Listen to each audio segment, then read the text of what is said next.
Right, so it's time to welcome Dr. Bettina Hohnen to the podcast. Well, not the podcast, the chat, the Substack. And we're Mm. going to talk about one very specific thing today that comes up again and again and again, and it seems to really irk parents. And we're going to talk about it really from a neurological point of view because Bettina has written this rather brilliant book, The Incredible Teenage Brain.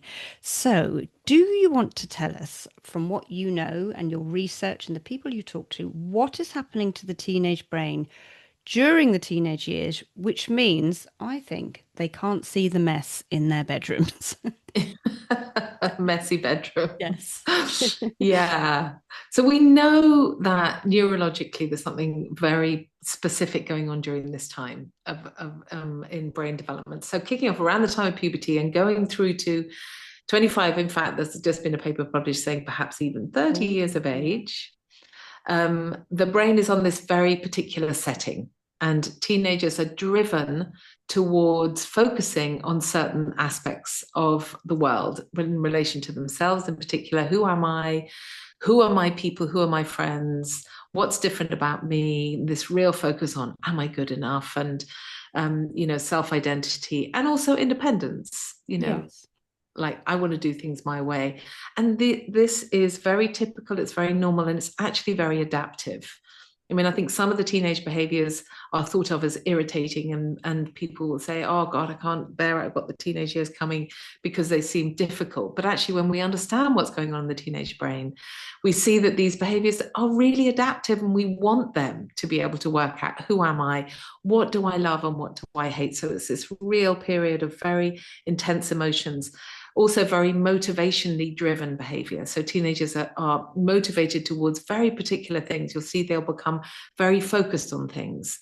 They're working out, what do I love? What do I hate? So they might fall in love with a particular cause or a particular, I don't know, dress sense or something like that. Yeah. So they have a very particular focus. And that focus and motivation may well not be on how tidy is my bedroom. Yes. So sometimes we're walking past it thinking with our adult, logical, neurologically developed brain, what, oh my God, how can anyone live like that?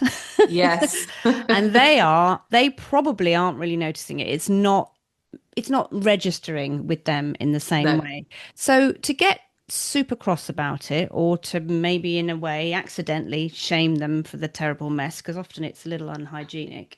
We keep the dog Yeah. out of our teenagers' bedrooms.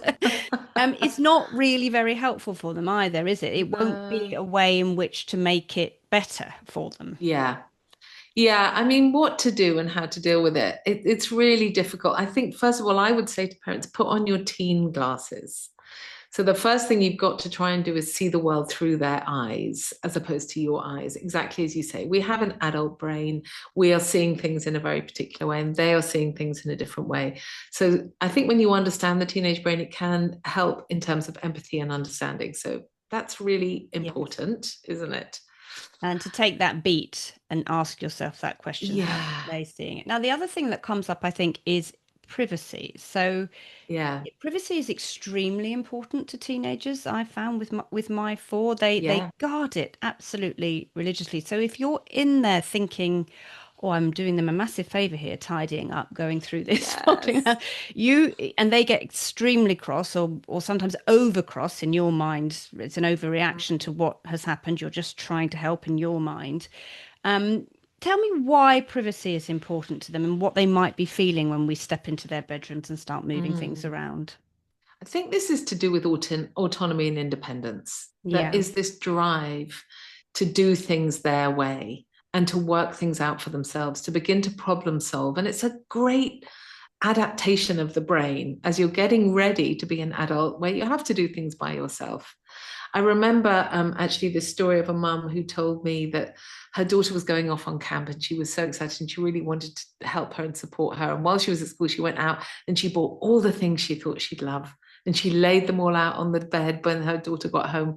And her daughter went mad and burst into tears and shouted. And she's like, I was trying to help her. But I think it's the same thing, that they need to begin to do things by themselves. So there's a big need for feeling respected, like feeling respected as a human being.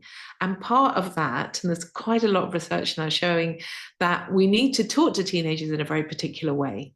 Actually, the way in which you approach them makes a key difference in terms of how they're going to manage. So I don't think we have to always just completely turn a blind eye to what's happening in their bedroom. And, I think we have to think carefully about, where is your line? So sometimes you might say, actually, there are certain things I really can't allow, like food in the bedroom or something like that. Or maybe if they're just really not taking care of expensive things you bought them.